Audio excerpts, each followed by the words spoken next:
Okay, so it's the way I was watching that video, and I was like, I feel like all those clips are from my very first year at YouTube because I look so young.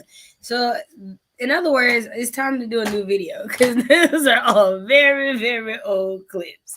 But hello, everybody, and welcome back to my channel. My name is Shay, and you are watching Shay with the Hobbies. And today it is the closing chat for the third annual Missy Elliott Readathon. And when I tell y'all, I had the absolute best time reading books last month. The absolute best time. I think I read 16 books.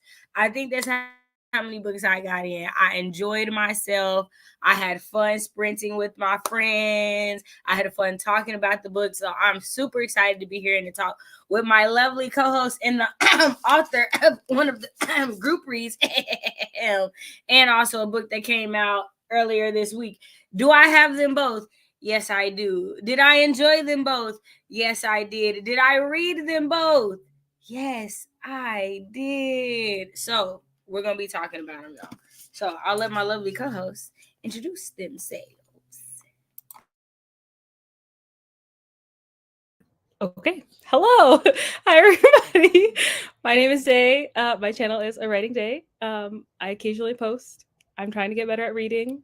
Shay kept me in line this month, and I read 6 books. I'm very happy. It was great. I'm going to turn off my camera now because I'm going blind. Deidre, it's your turn. Hi, I'm Deidre, and my channel is Shade Tree Reads. I think I read 3 books. Well, 2 on a possible because I didn't finish the third one. So I read 3 books, the 2 group books, and 1 more for the Missy Elliott Readathon. Hello, I'm Lizelle Sambury. I'm a Trinidadian Canadian author of the books I held up, Delicious Monsters, Tender Beasts, and the Blood-like duology. And I read 10 random books. So, yeah. All right. Okay. So let's get into Out There Screaming. Because that one, I didn't know what to expect. I'm going to be perfectly honest. I didn't know what to expect. I expected to be wowed. I will say that. Like, I guess I thought with Jordan Peele editing and the like caliber of authors and the things I've heard about some of the authors, because I'd only read what 2. I think I read Jemison and Clark. Oh no, and Tananarive Due. Those were the 3 that I'd read before going into there. And then others I'd heard, like I heard a lot of great things about Turnbull. I heard a lot of great things about Rowan Horse, and I definitely want to read because she has a couple fantasy series, right? I wonder. You said Rowan Horse? Rowan Horse? Mm-hmm. Yeah, she has I don't know the name of the series, but the first one is Black Sun. The first book in that series is Black Sun, and then she has the is it? It's like a YA Trail of series. Lightning? Yeah. Trail of Lightning series, but I also don't know the name of that, the actual name of that series. But the first book in that one is Trail of Lightning, and then the next one is Storm of Locusts, and there might be one more book. Anyways, yeah. Mm-hmm. She's also in the Never Whistle at Night anthology as well. Okay. And that's the Native American anthology, right? You were telling me about? Okay. One thing it did make me think off top, I'm definitely going to increase the number of anthologies I read. Like reading both Out There Screaming and All These Sunken Souls, it was like, yo, I got exposed to a lot more authors. And since they're both in the horror, thriller, like scarier genre, I got exposed to more in the genre that I like, which is definitely not something that normally happens. Like in all the other anthologies I've read have more been like fantasy or lean towards women's fiction. So I was like excited about that. I will say though, I felt like I actually muted myself, my bad. I felt like the craft was really good on the stories, but they kept falling off for me at like certain points. Like I was just like, Like the ending, or it was too short? The ending, there were a couple that I was like, oh, this was such an interesting place to stop. Yeah. You stop here. And so for Wandering those, Devil. go ahead. The Wandering Devil. That's what. Why did it Oh stop? my gosh. Why? Right. I Why? feel like so many of them felt like they would have made so much better at novels. Like, oh my god, if we could like have delved deep into what this world looks like, would have been really cool. So I don't know. Like I was like, it's great to see the craft of the story, and it made me want to read the novels of a lot of the writers. But on the short story aspect, it was like this is written so well, and yet it's just not. I don't know if I'm making sense. You're making sense. For me, so full disclosure, I read this back in October of last year because I had requested my library acquire it, and so when you do that, you're like first in line to borrow it. And not anymore, but they let you know they got it, and so you can get in line real quick before other people find it. So I had to hurry up and read it because now it's like 52 weeks or something stupid for the whole time. But that said, I remember the last story by Toshi Onyebuchi. I don't remember the title, but I remember the author. That one rocked my world. Like it, I've been saying that a lot lately, but I mean, it was really like, ooh, I should have read it again, but I had to. I felt the pressure of 50,000 people waiting on it, so I released my hold, and then now I'm not normally super big fan of. I say that I have not completed a book by Tananarive yet. I've tried 2 of them. I wasn't in the right mood, so I put them down to try again later. But I really liked her addition in this anthology, and then Aaron E. Adams. I liked. I haven't read them before. I'm not sure of the pronouns. I haven't read them before, and I'm sorry. Which story was that? I don't remember. I didn't write the title. I'm writing authors' names down. I'm sorry. It's the mermaid one. I borrowed it from library. Like Okay, I like that one. I did okay. like that one. I like that Okay. one. And yeah, I didn't rate anything below. Well, I rated 1, 2 stars. I didn't tell myself who that was because I didn't want to spoil, But then everything else was at least 3.5. So, and I thought it was, I guess you would say, edited well. I thought the 2 beginning stories by Jemison and then Wrong Horse was good, and then the middle was it didn't really lag for me, but the 2 or 3 ending stories was like, oh yeah, I see why these are at the back. You know what I'm saying? Whatever you call that, whatever that means. Is that the editing part? Yeah, no, because the editor does, kind of arranges the it. order of the Okay. story. Yeah. I did not understand the Toji Onyebuchi one, the very last one, origin story. I did not. I feel like I talked to you about it, Shay, and I was confused.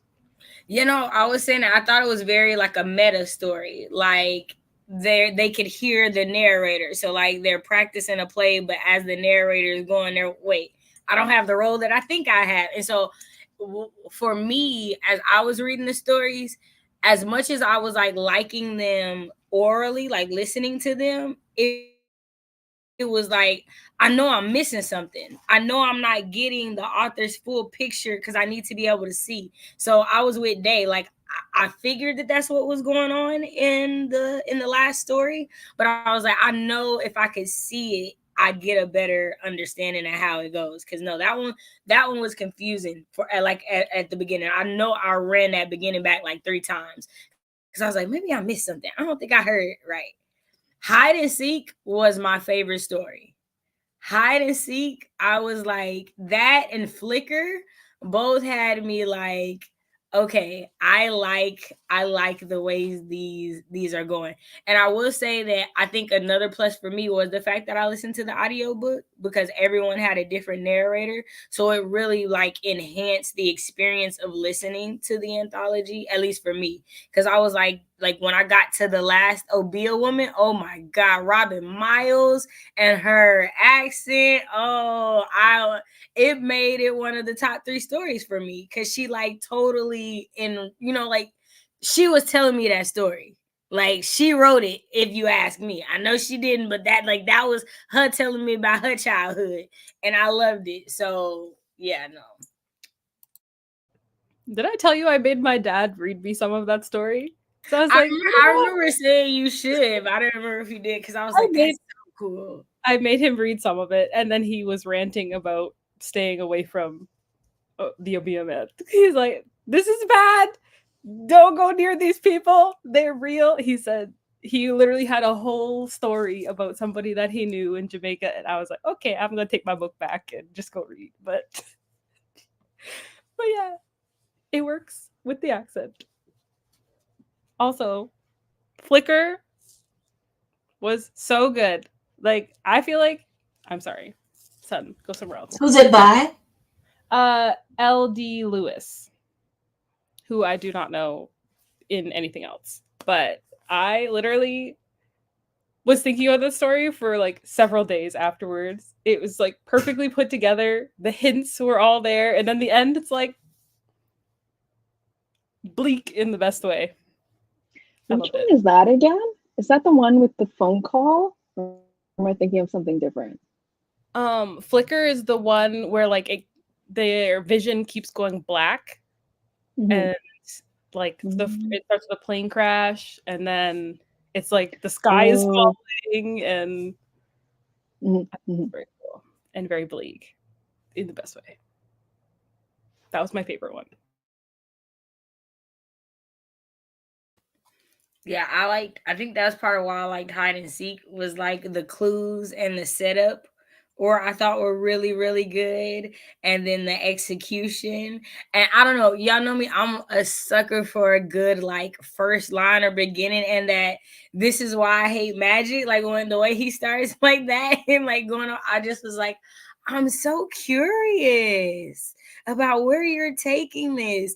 And it makes the third thing that I've read from P.J. Clark a fan, an absolute fan of the short fiction that I've read from them. I love it. I love it. I think their voice is so distinct because they got to ring shout, right? Yeah, right. Like I just was like, I like, and I think the other part of the stories that I thought was really interesting was they were all so different, like so different, and I think that was what I liked the most. I will say the only thing that I think is bothering me about Black horror from both reading both the anthologies is I wish we could have horror outside of Caucasians. Like I wish that wasn't just the like crux of our horror, because I mean horrific, don't get me wrong, totally understand. But like I'm scared of a lot of things that are not white people. I'm just saying, right? Like I would love more of that. I think that's why the mermaid story and Flicker and the last Obia woman, or even like the way in which P.J. Clark turned like magic into a way of being an addict. Like I haven't read that. Now I will admit I'm like the least reading fantasy person in the 4 of us up here, so I'm pretty sure somebody else has like had magic in that way. But in the way in which he crafted that world in such a small space for us to get that, I just was like, I like this. Now there was that smidgen of racism in there, which was like, but overall, right. I feel like it's the toss up of a short story. It's so hard to get everything into such a small amount of space. So I feel like there's no perfect. It's either like really good character, but your setting's kind of whatever, or it's really good setting and your character story is kind of. But I feel like overall they did like pretty good. Overall, no, it definitely. I rated it. I want to say a 4.5. I rated it a 4.5 overall. Like I definitely see myself reading it again. I immediately, I think I got through 3 stories and I was like, oh, okay, I'm buying this. So, once I go pay my rent, it's getting bought. Bills come first. But once the bills are done, I'm getting that book. Like I want it. Because it was just, I like these enough. Right. And shout out, us endorsing your library, Libby, Hoopla, all those things. So, you can test the book out before you go purchase it. Right. And we need people to support our libraries, right? So we can keep and get these books in libraries, right? Like I had to request it.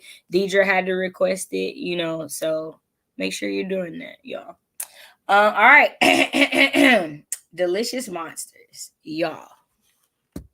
Now I know I have been like, y'all read it. So I've like gushed a lot. So I want y'all's like thoughts and whatnot. Okay.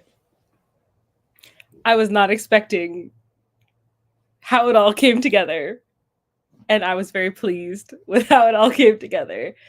I was literally, I feel like I told Shay, I'm pretty good at guessing what's going on. I feel like that's what I said to you at the beginning. I was not. And same, I was not. So you did a very good job of confusing me in the correct way. Thank you. You go do that. Okay, I got 4 stars. Let me start there, okay?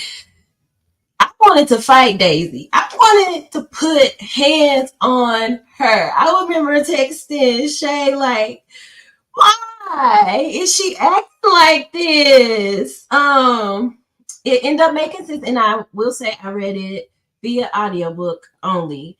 So I probably didn't miss something in the formatting. I bet you had italics and things like that would have, and also the narrator, she I ain't gonna say she got on my nerves, but she got on my nerves. And I might not have had that voice for Daisy if I had read it physically. So we're gonna just, But yeah, I wanted to fight her, but I really enjoyed how it all came together in the end. And I enjoyed Ebony. And what was it Jaden? Her partner? Was that his name? Jaden? I enjoyed their relationship and their conflict and kind of how they came back together. I really enjoyed that. So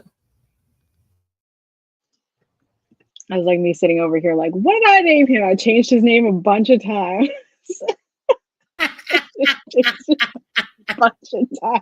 I was sitting over here like, I'll flip through because don't get me the line, because the boy whose name stuck in my head was King, because that's what I was gonna fight Daisy about. I was like, I don't know why you keep talking to him like this. He ain't been nothing but nice to you, but you need to get it together. And Noah don't even sound like a nice person. I don't know why. Like me and Daisy was beefing from beginning to beginning. I was like, I just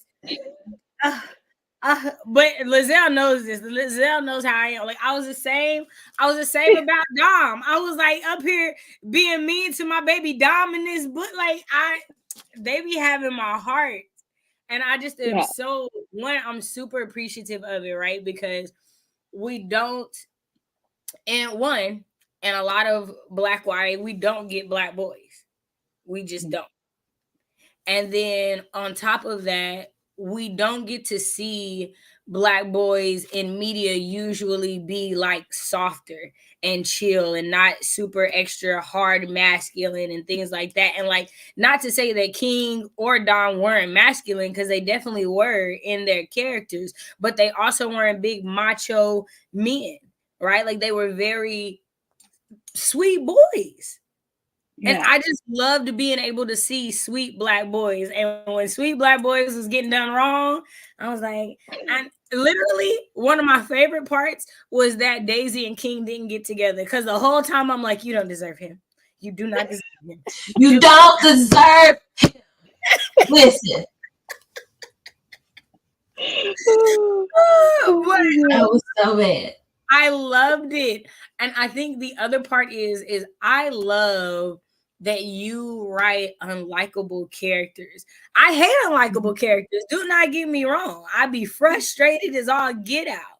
But I like that you are embracing unlikable Black girls and letting them just be who they are, right? Like me and Dejana have been talking about books that we've been reading and things that I'm like, I appreciate Black girls in stories where the point is for them to be monstrous and allow them to be monstrous through the story. If that is the whole point, to say that we don't get to be this thing, I like it when it's allowed. I like, even if it's like, I wouldn't do that, I can appreciate, you know what I mean? I can appreciate that we need that representation.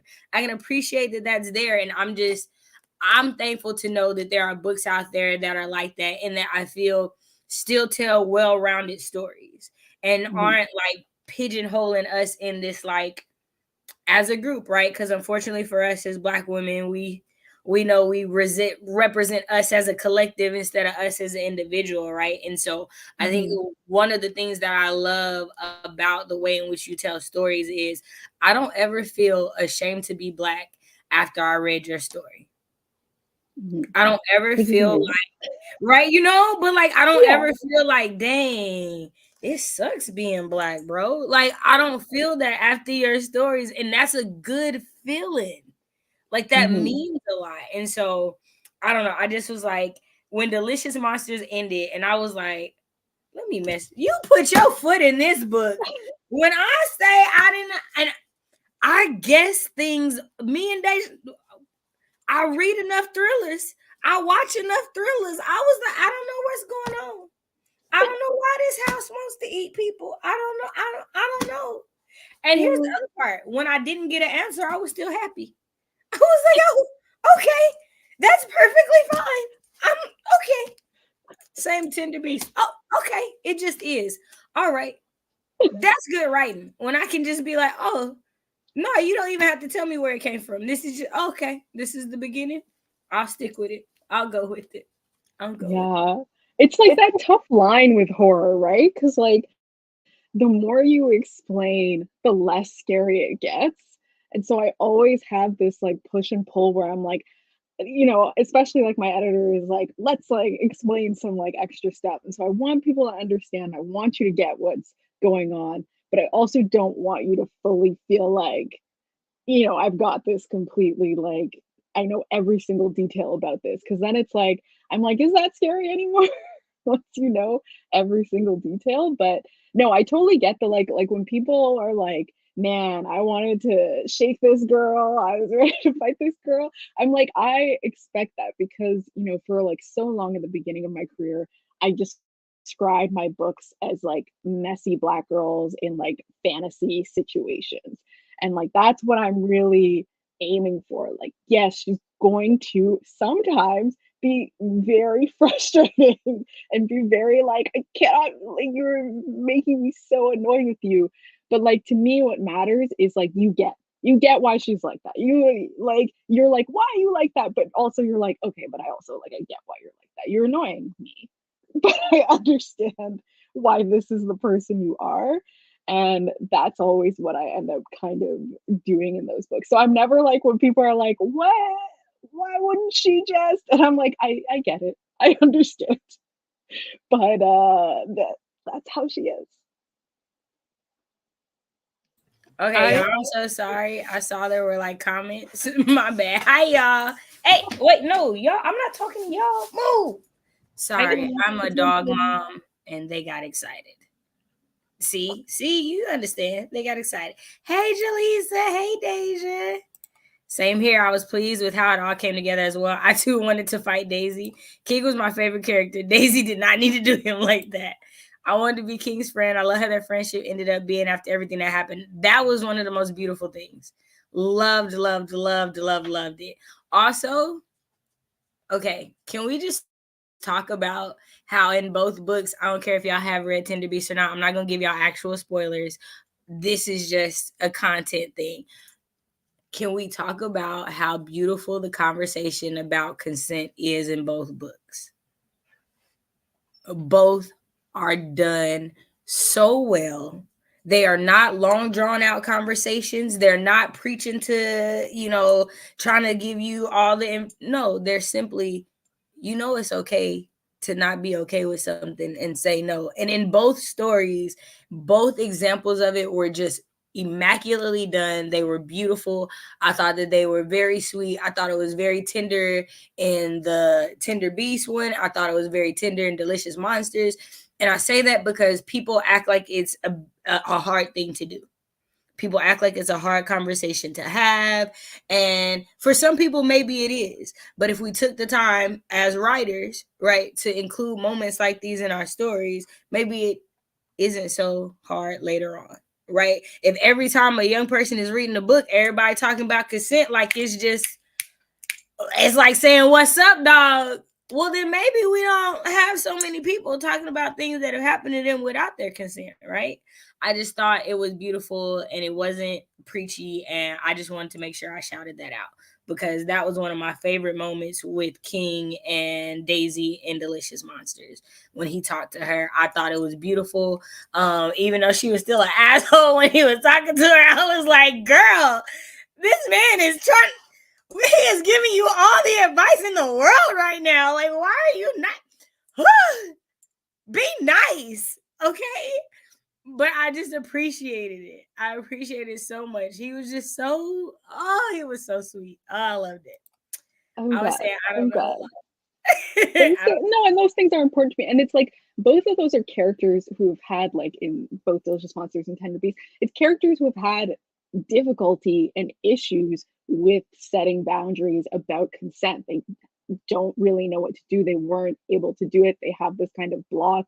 And they also have this block in which, in some ways, they almost kind of feel like they're not deserving of setting boundaries and establishing consent, or they feel really powerless around that. And so for me, I was like, it's hard for that character internally to just come out with that from nothing. And so, like, to me, those conversations are kind of like, someone that cares about the character and like has a different perspective being able to be like, hey, and I like doing that for like teens, especially because, Black kids, Black girls, and boys can be so over sexualized, hypersexualized, can be perceived in a certain way that they are not, and have those things pushed on them. And so to me, it was important to like shove back at that. Yeah.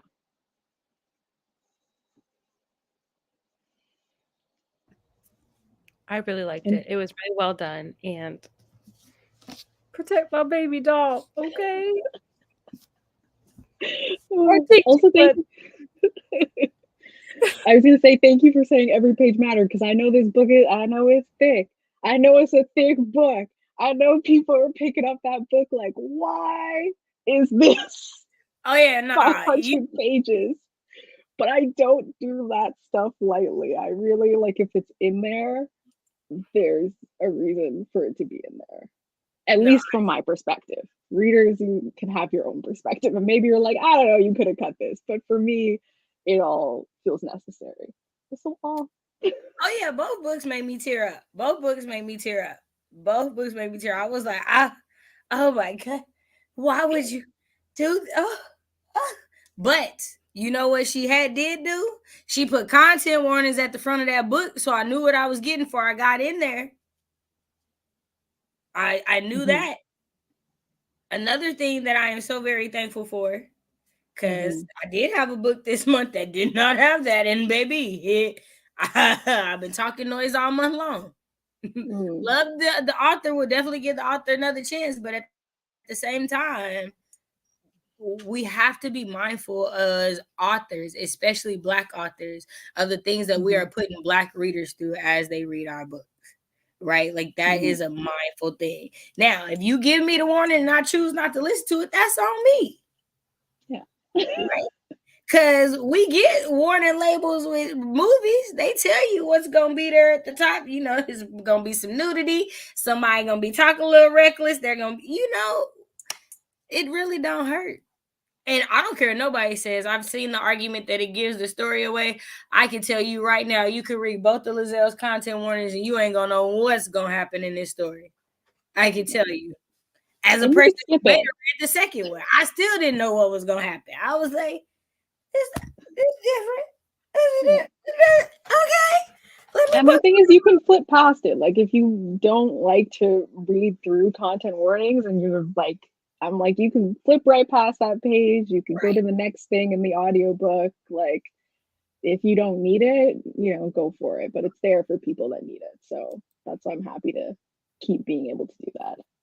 Jaleesa said I was down for the count.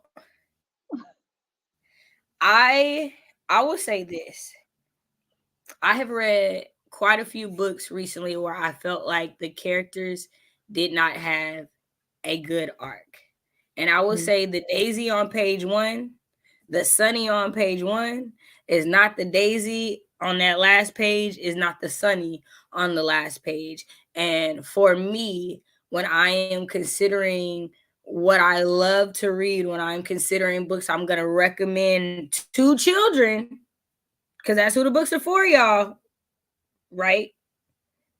Like, 100%. these are books that I can proudly recommend because I know that we're not pushing negative stereotypes or false narratives. I know that we're showing that, hey, this may be how you are in the beginning and we accept you how you are, but also we do want you to be better. We do want you to come up higher. Like, it's okay to be a messy Black girl, but eventually you got to realize that's messy and do better, right? And I love that, right? Because in both stories, the story is accepting you and yourself as you go through life. Because in both stories, both girls do have problems accepting who they are and getting other people to do the same because they start molding themselves to what they think people want them to be.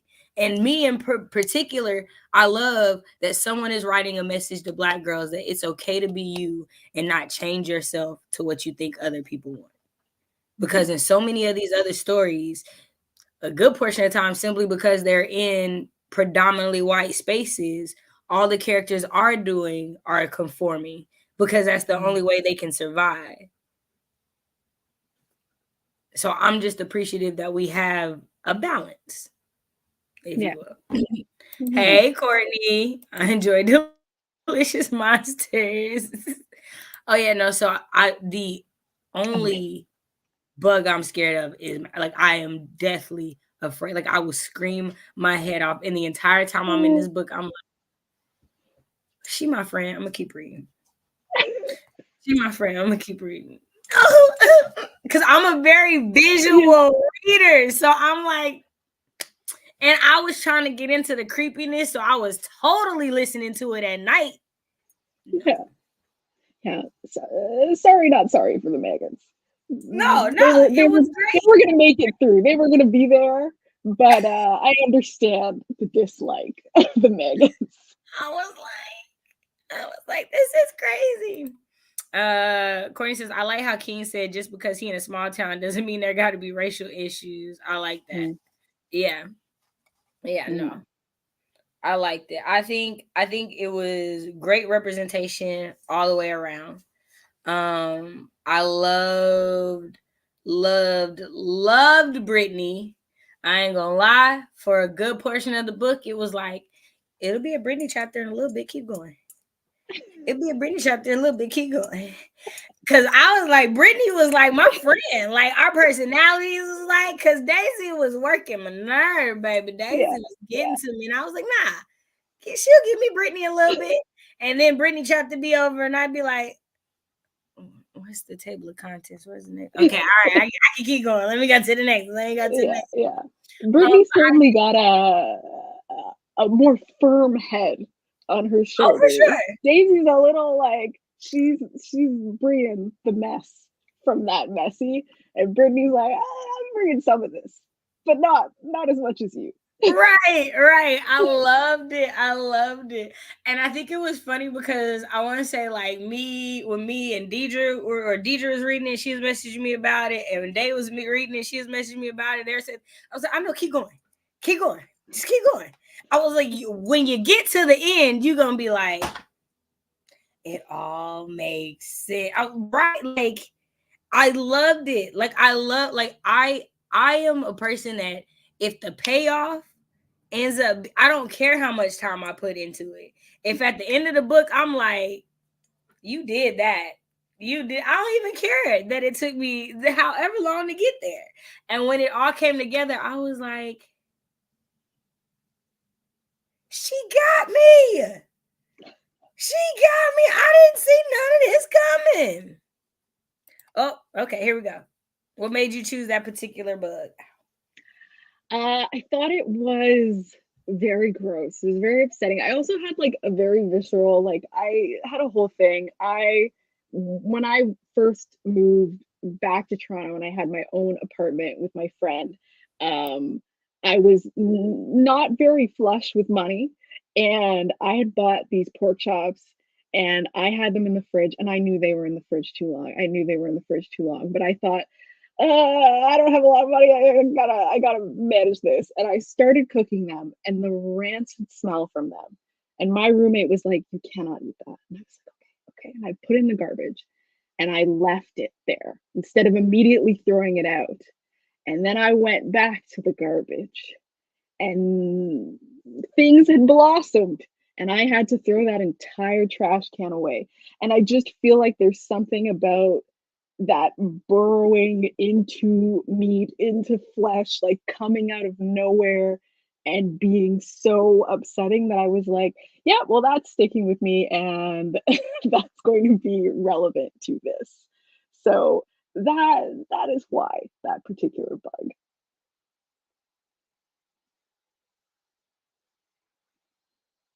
Thank you, but no thank you. Fair.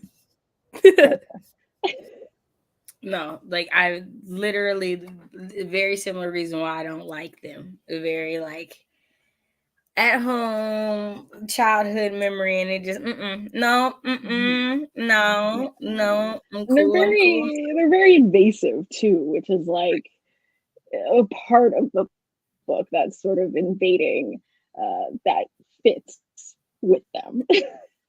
No, I But totally, yeah, I mean they're gross. They're gross. They're not fun. right. Okay, so what made you want to write like horrors and thrillers? Like, because I know when you first started, there the first two that you published are contemporary fantasy, urban fantasy, right? Hmm. Is the category for Bloodlight Magic and Bloodlight Fate, a duology that also has a box set. So you know, if you're like me and want to do something like that, you should probably go order it. But okay, so what prompted that switch? I always liked horrors and thrillers, but like in movies and TV shows. And it hadn't really occurred to me to write it.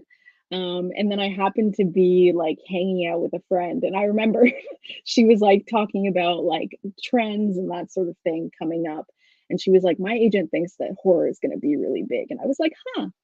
And I was like, you know what? I've never actually given any thought to if I want to write horror or that sort of thing. And I don't really try to write to trend because by the time you get to it, it's gone. So, so I was like, oh, okay. But then it stuck in my head that idea of like, could I write a horror? Like I enjoy it so much in like movies and TV shows.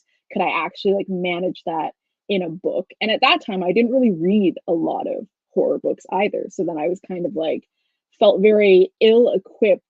But then around that time, I had watched like The Haunting of Hill House, which inspired both books. And I was like, you know what? I'm gonna try it. I like want to do my own riff on a haunted house story, and see how that goes, especially because I knew just like off the bat it was going to be different with a majority Black cast, with Black characters, with Black families. I just knew that sort of setup of like how movies do with the haunted house, and they like move into this house and stuff starts happening and they stay anyway. And you watch with Black people and they're always shouting at the screen. Why? I would leave. I would just leave. And I wanted to be able to like do my own kind of riff on that and see how it would work and see what would make them stay and try that out. And so I was like, okay, I'm gonna give it a shot and we'll see. And I ended up being really in love with that. And from then I read a ton of like horror books and thriller books, and now I'm very into the genre. But yeah, just kind of like a little suggestion that stuck in my brain, and I was like, you know what, I'm gonna, yeah, try it out. I'm sorry I stepped away for a second. I had a work call. Y'all, I messed up somebody's paycheck and I felt so bad. So I had to take care of that. But did somebody already ask about the title, if that was the first title, or how'd you come up with the title? Okay. I don't know. So was that the Yeah, first title? How'd you come up with the title? it was not the first title. So I called it Butcher Birds. That was the title that I gave to the book. And that was just for the obvious fact of the birds in the book. But it was also, to me, it felt like a representation of a lot of the characters, of like something that someone sees as small and frail and like very defenseless that can actually take down prey much larger than it in this like particularly vicious way. And I felt that that like was really representative of like a few of the characters, and so that's why I called it that.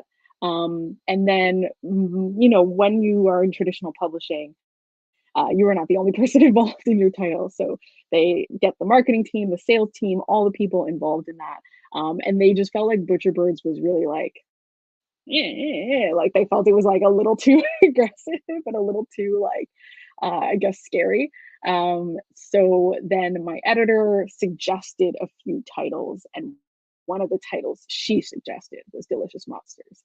And I was like, oh, I really like that one. I like how visceral that feels with like that eating sort of imagery, that goes so well with the house. And so I was like, yeah, that's the one I want to do. So we decided on that. And then I put a Monstera reference in the book so it could pull a little bit tighter, since it came from Deliciosa monstera, which is the scientific name for the monstera plant. Because I thought it came from that part at the end where the mom kind of gets or you know when well, maybe I don't know if that's never mind. We hadn't said we were talking about spoilers. Are we talking about spoilers? No. I got another question before we go there. So like how much research did you do on the birds if that hasn't already been asked? If it has, I'll watch the replay and get my answer. You good. You told Okay. me. No. The birds, like, was the butcher birds, did you come around to that, or is it like, did you say what are predatory birds? Like, how did you come up with the butcher birds? So I was making a playlist for writing the book because I was kind of, you know, it's when you're writing horrors and thrillers, there's a very different tone from fantasy and sci-fi. Like to me, fantasy and sci-fi has like a sort of very neutral tone. But when I'm writing a horror or thriller, I need a different sort of atmosphere and a kind of oppressive tone and that sort of thing that like makes it creepy and unsettling. And so I was making a playlist of music so that it could help me with putting together the tone. And one of the songs on that playlist was a song called Shrike by Hosier. And I was like, what's a shrike? Because I didn't know what it was. And shrike is actually another word for butcher bird. And so that's how I came to the bird, because I looked up what a shrike was. And then I learned about them and basically like how they kill and how they essentially shake their prey to death. And they kind of dive bomb at them. And so that's how they, as like a smaller bird who has like, you know, sort of relatively weak structure to them, can actually take down much larger prey. And then they like stick them on thorns and it's like very gruesome. And I was like, this is the perfect image for this book. I was like, this is everything. And then I incorporated them into the book and they became a significant portion of it. And that's when I titled it Butcher Birds. Because before that, I was just calling it Haunted House Book. I didn't have any sort of special title. So that came after I decided to put them in. Yeah, right? Birds are scary. I think birds are very scary. That's also why I have them in there. I have a weird fear of birds. It's very logical. It's not a weird fear. It's a very logical thing. They're the only creatures that can fly, swim, and walk. Like, think about that. Like, that means in every type of way they can get to you. There's no other animal that can do that. Right? I contend that I don't care what anybody says, that dinosaurs being gigantic birds will always be scarier than dinosaurs being gigantic lizards, reptiles. All I'm saying, will always be scarier. Always. Agreed. Yeah. I always somebody made a video. I think it might have been a YouTube video of a chicken, how they like the evolution of a dinosaur, and it came to be a little chicken with feathers. I was like, oh, I see you, because I didn't know chickens. I didn't know they ate meat. Like they will hunt mice and stuff like that. Like they will. I didn't know that until recently. So I can see it. Yeah. Yeah, the birds is and the pecking, like The just like pegging. being like it's just like a small, terrible little wound that they're just like, yeah, I'll just inflict that over and over again. Yeah, no, not for me. No lie, me and Dejana were literally just having this conversation like within the last couple of days. We were literally talking about like nobody think about that. Like they're carnivores. Like we all know the early bird gets the worm. A worm is not a vegetable. Well, I thought it was just bugs. I wouldn't think they want to eat mammals because a rodent, but dang. You know, in Arizona, bigger people stuff, gotta man. they gotta put them things on their dogs because like there's hawks that'll eat actual dogs. Full dog.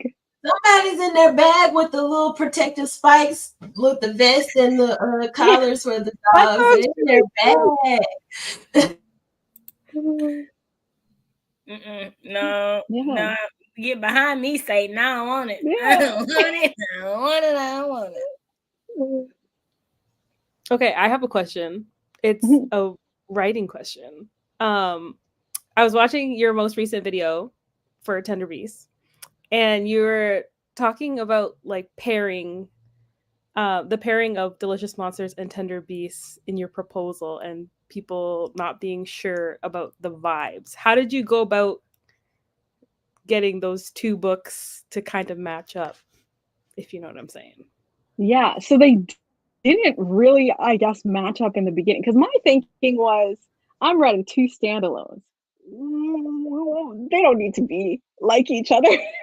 It was only later that I was like, oh, I guess people kind of want them to like go together a little bit, which to me, kind of all of my books in some ways go together because there are certain themes that I just like, I always talk about. I always talk about families. I always talk about generational trauma. I always talk about those sort of intimate relationships. And so for me, those things like those carrying over like kind of cements things together a little bit more. But sometimes it's like backwards ending engineering. So for Tender Beasts, like once they had accepted that we were going to move forward in it, my editor was also like, can we put in like a reference to Delicious Monsters? And so then that got weaved into the story. So it's sometimes it's a little bit of like back and forth with like matching things together and kind of getting things to come together a little bit, like that title of like when we change it to Delicious Monsters, shifting in that Monstera reference. So yeah, it's a little bit, sometimes things come from the beginning and sometimes I don't have a clue, as in the case of this, and I learn later, and then I have to do something after the fact to make it work that way. So yeah, it's a little bit of both there. I also have one more question. I'm so sorry. No, God, I'm here. Yeah. I'm very curious because as a writer, I cannot write anything small or singular. What was it like writing your duology and then Mastery of Monsters is going to be 2, potentially 3 books, and then you have standalones? How was that different for you putting it all together? Yeah, so for me, when I come up with the story in the first place, I have a very strong idea of how many books it's going to be from the start. So when I came up with the idea of Blood Like Magic, I already knew 2 books. And I'm going to do roughly this in one book and roughly this in a second book. Whereas when I came up with Delicious Monsters, I was like 1 book. Like I my head is empty. I have no ideas for sequels or other books or anything like that. So even if the publisher was like, hey, we'll give you whatever amount of money, you write a sequel to this, be like, I don't know what that would be. And it was the same with Tender Beast. Like I had a very like one book idea for it. Um, and so similarly with a Mastery of Monsters, I have a 3 book idea. I don't know what will happen if I don't get to do that 3rd book, but I have a very like from the beginning idea, and I've never once been made to shift that. So I've always been able to stick within it. So I don't really know what it would be like if I wanted it to be 2 books and I couldn't do it, or if I like had to suddenly come up with another book and tack it on. Like I know sometimes when people have like very popular series, suddenly a publisher will be like, "What if you had more?" And then they kind of got to figure that out. But I'm so head empty. Like I am just focused very much on the one thing. And I knew that after I wrote the Blood like duology that I wanted to swap to standalones because I didn't want to have to do series after series after series after series. I find it's hard and it's a lot of work because I have to do so much pre-work. Like I really kind of have to know what every book is going to be while I'm writing the first one. And so that's really difficult. And so I knew I was going to be tired after the Blood like duology. And I was like, let me try and do a standalone and see how that goes. Well, I like them both. They're great. Thank you. Yeah. You've written adult books. Is it only YA right now, or Only YA right now. So I'm working on an adult book, but it's not sold or contracted or anything like that. I'm just what about middle continuing to grade? plug away. Yes, but middle grade. I have that. Yay!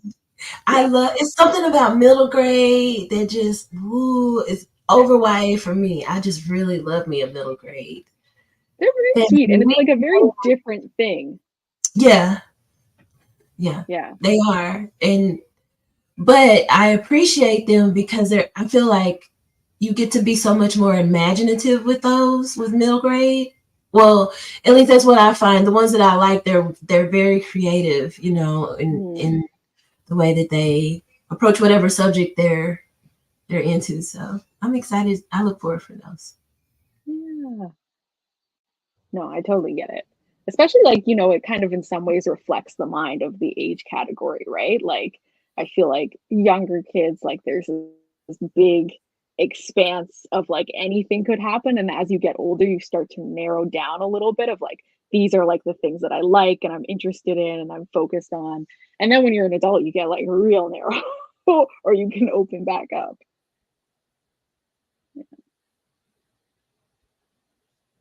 I love reading middle grade, even though I'm clearly not middle grade age category.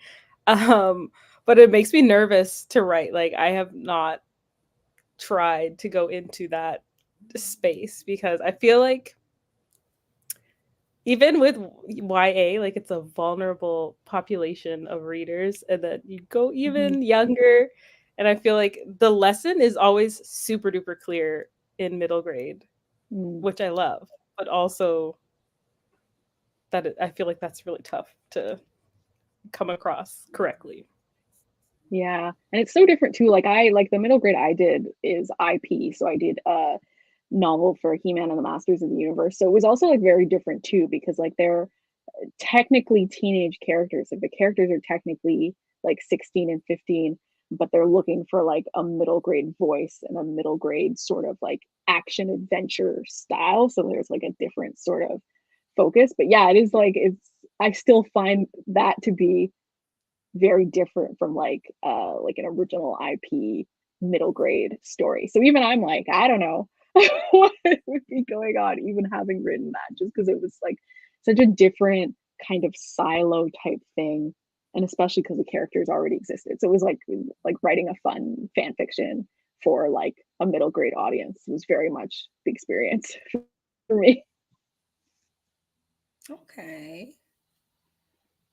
Okay, so for those of you guys who don't know, Miss Lizelle Sambury is also in All These Sunken Souls horror anthology. I do not know how to pronounce the editor's name. Could you say it for me? I feel like Circe Moskowitz. Cersei Moskowitz, edited by Cersei Moskowitz.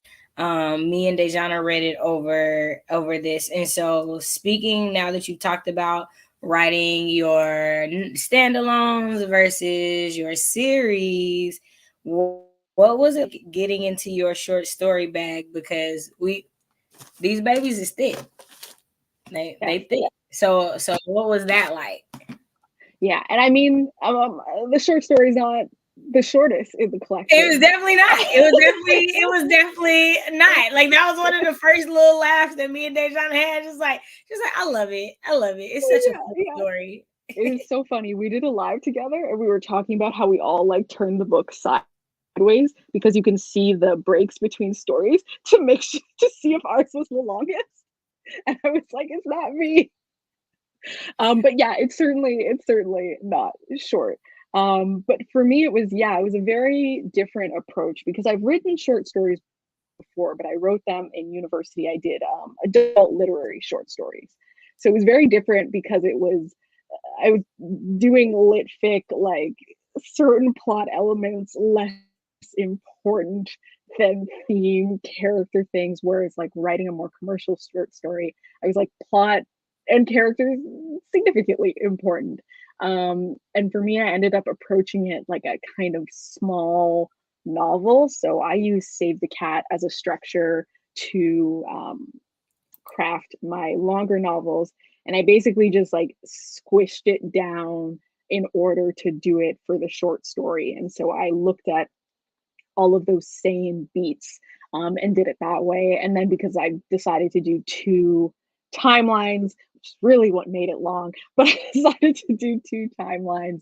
And so it was really just kind of approaching both of those in the same structure, and then kind of deciding where to kind of cut things out a little bit, because you can't show everything in the short story. That's kind of the thing. And like, to me, the hardest part of it was, where do I start and where am I ending, and like how much am I going to put in between? So that was kind of really the challenge of writing the short story in that case, and then kind of figuring out how much you can flesh out and that sort of thing. So yeah, but I feel like there were a lot of fun things about doing the short story, which is like you're not necessarily beholden to the same things of a novel.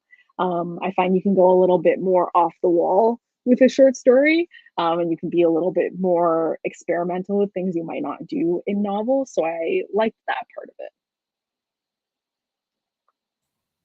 No, I definitely agree. As somebody who like loves to write short stories, ain't finished a novel to save my life. It's gonna happen one day. But short stories, I think in the short stories in both anthologies, of the ones that I like the best, I think it was a good balance of starting in the action and using flashbacks to tell the rest of the story to fill it out. So like how you did with yours, like even thinking about Flickr, even thinking about hide and seek, like you're in the story, but they have to tell you things that have happened before to paint the picture.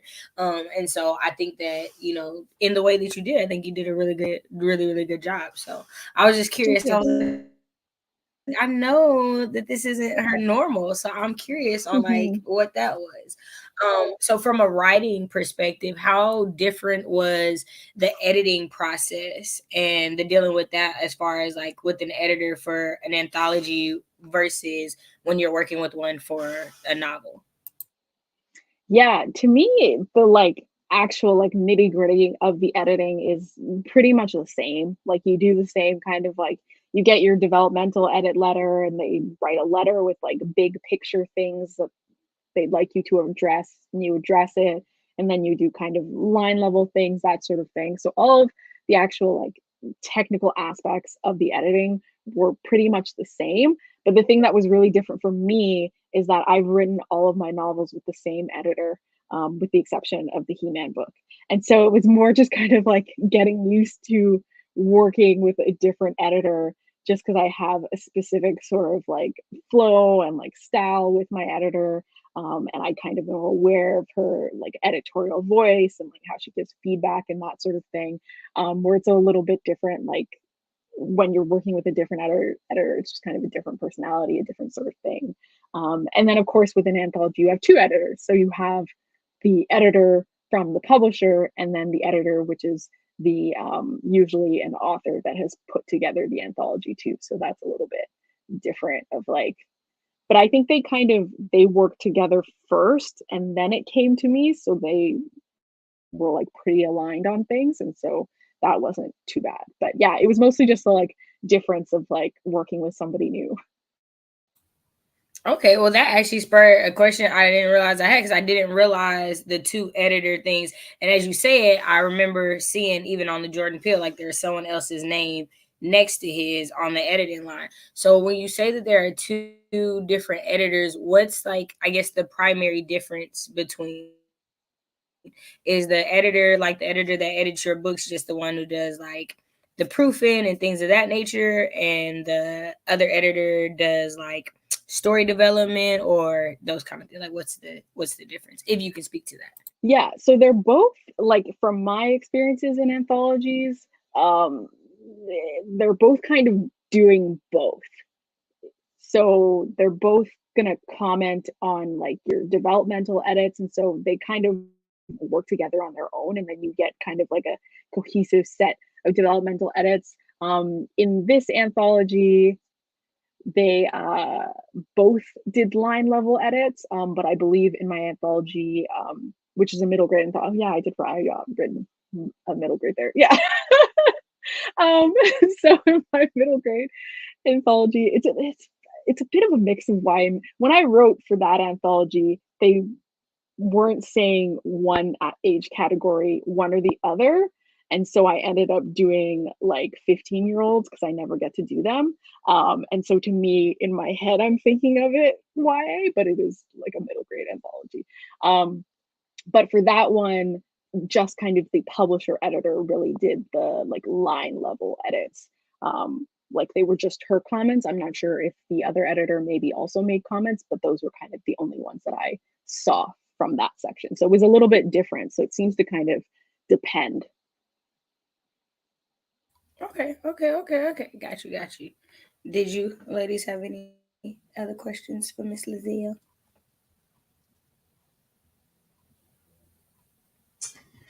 No, I think I have to watch the parts that I missed, and then if not, I'm gonna tag you with some questions because I don't mind if I do. You know? Yeah, why not? I love you, Deidre. I don't mind if I do. Okay, so to the of the books that I read, right? I read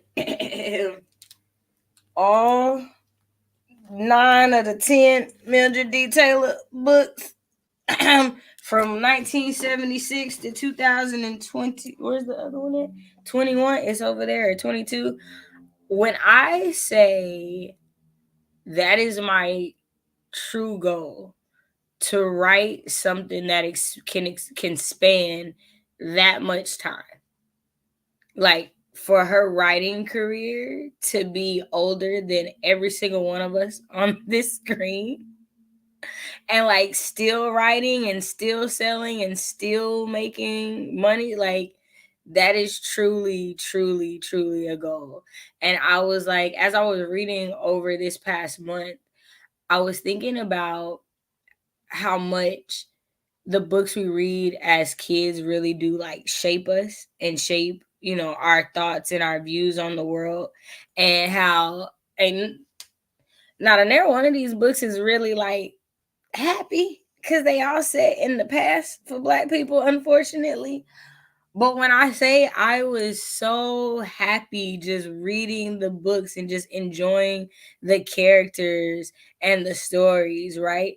It's how I hope that the writers, the YA, the middle grade now, is creating that same feeling in young kids, right? Like that, like when you go back and you 30 and you read Delicious Monsters all over again. Oh, I remember how it had me in my feelings the first time like I'm glad that I know that the kids have this ability, right? Like they have books that are giving them positive images that are also going to show like, hey, we all got flaws, but we can find ways to come out of the flaws. I'm thankful and I'm appreciative for the stories that you write and the ability that we have to be able to read them. So thank you, Miss Sambury. I had a great time. I suggest y'all read these if you have not. And at me if you got thoughts, because we can discuss them. Okay, you guys stuff you want to say. Let me know, because we can talk about it. I will say, please acknowledge this is definitely a slow burn. So when you get in there, I have said this the whole time, you stick with it. You stick with it, and then you holla at me when you get to the end. Okay? Gone and fuss about Daisy. Gone and fuss about Daisy. We want to hear it. We side with you. We probably hear, but stay with it. Because that's literally what I was like. Every time Day and Deidre was like, Daisy, I know. Keep going. I know. Keep going. It's worth it. It's worth it. Keep going. I'm telling you, you don't know what's about to happen. Keep going. Keep going. All right, y'all. Well, I want to thank every single one of y'all for participating in this year's Missy Elliott Readathon. I had so much fun. It was a blessing. I appreciate y'all so much. And we will see y'all next year for another amazing year of reading Black books all February long. Bye.